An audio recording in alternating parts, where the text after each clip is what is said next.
Shouldering the same mantle as Gojo Satoru, first year child prodigy Yuta Okutsu इस भयानक power को कैसे संभाले ये समझ नहीं पाता है until और unless उसकी लाइफ में गोजो सातोरू आता है। वो इसे सिखाता है कि सिर्फ स्ट्रॉन्गेस्ट होना ही उसे सिर्फ हर बैटल में नहीं जिता पाएगा, बट ऑल्सो उसे इतना ब्रेव होना पड़ेगा कि वो खुद को एक मॉन्स्टर लेवल तक पुल कर पाए, जहां हमें वो ये करता हुआ दिखाई दे रहा है अगेंस्ट सुकुना। हेलो एवरीबॉडी, मेरा नाम है नायरस और आज की वीडियो में हम बात करेंगे जुजुत्सु काइसेन चैप्टर 262 के एक्सप्लेनेशन के बारे में, जो कि अभी तक का सबसे छोटा चैप्टर होगा in comparison to other chapters. As इस चैप्टर में हमें कुल 7 पेजेस ही देखने को मिले हैं और उन 7 में से हमें लगभग 80% यूटा और सुकुना का डोमेन क्लैश ही दिखाया गया है। And reason behind this chapter being this short is the reason कि गेगा अकातामी की तबीयत अभी इस समय बहुत ही खराब है और इसी के रिगार्डिंग हमें आगे आने वाले 3 हफ्ते भी कुछ देखने को नहीं मिलेगा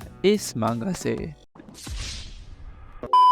तो विदाउट वेट वीडियो में आगे बढ़ते हैं। चैप्टर की शुरुआत वहीं से होती है जहां हम पिछली बार यूटा और सुकुना का डोमेन क्लैश देखते हैं। यूटा अपने डोमेन के बैरियर को श्रिंक कर लेता है जस्ट लाइक गोजो। इससे वो अप्रोक्सीमेटली 3 मिनट तक सरवाइव कर सकता है अगेंस्ट मेवलेंट श्राइन। एंड ऑल्सो हमें पता चलता है कि उई उई ने गोजो और यूटा की सोल स्वैप की थी, जिससे वो इतनी परफेक्टली अनलिमिटेड वॉइड को मेंटेन किया हुआ है। इवन मुझे लगा था कि ये यूटा का पहला अनलिमिटेड वॉइड होगा, but I guess Yuta already unlimited void practice कर चुका था गोजो की बॉडी में एंड दैट्स व्हाई वो उसे इतनी आराम से मेंटेन किए हुए है। बट बैक इन चैप्टर 228 कुसाकाबे हमें बताता है कि किसी भी बैरियर को श्रिंक करना इतना भी आसान नहीं होता। एज यूजर को अपने डोमेन के इंटरनल और एक्सटर्नल फैक्टर्स पता होने चाहिए, लाइक वॉल्यूम, ड्यूरेशन या क्रिएशन की स्पीड, और उसी ब्लेंड को मॉडिफाई कर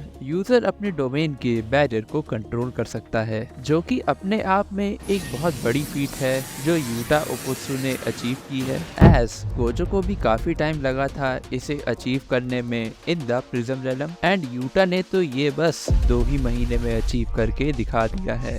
दूसरी तरफ सुकुना भी अपने डोमेन के इफेक्टिव रेंज को कम कर लेता है, जिसकी वजह से सुकुना के वो 99 सेकेंड्स जो उसका डोमेन मेंटेन कर सकता था वो भी कम हो जाता है। बट अकॉर्डिंग टू सुकुना वो इतने कम समय में भी ये काम कर सकता है। जहां यूटा और सुकुना का हैंड टू हैंड कॉम्बैट शुरू होता है, सुकुना यूटा के एम्प्लीफिकेशन ब्लू को डॉज करते वो डोमेन एम्प्लीफिकेशन के थ्रू यूटा के इन्फिनिटी को सरपास कर लेता है। वही टेक्निक जिसे हानामी और जोगो ने यूज किया था against Gojo in Shibuya arc. But as we know user अपने डोमेन में बस एक ही टेक्निक यूज कर सकता है। यहाँ ये रूल सुकुना पे अप्लाई नहीं होता है, एज उसने ऑलरेडी ही 2 टेक्निक साइमल्टेनियसली यूज कर ली है इस डोमेन में। Well, that's just lazy writing. आगे चैप्टर के एंड में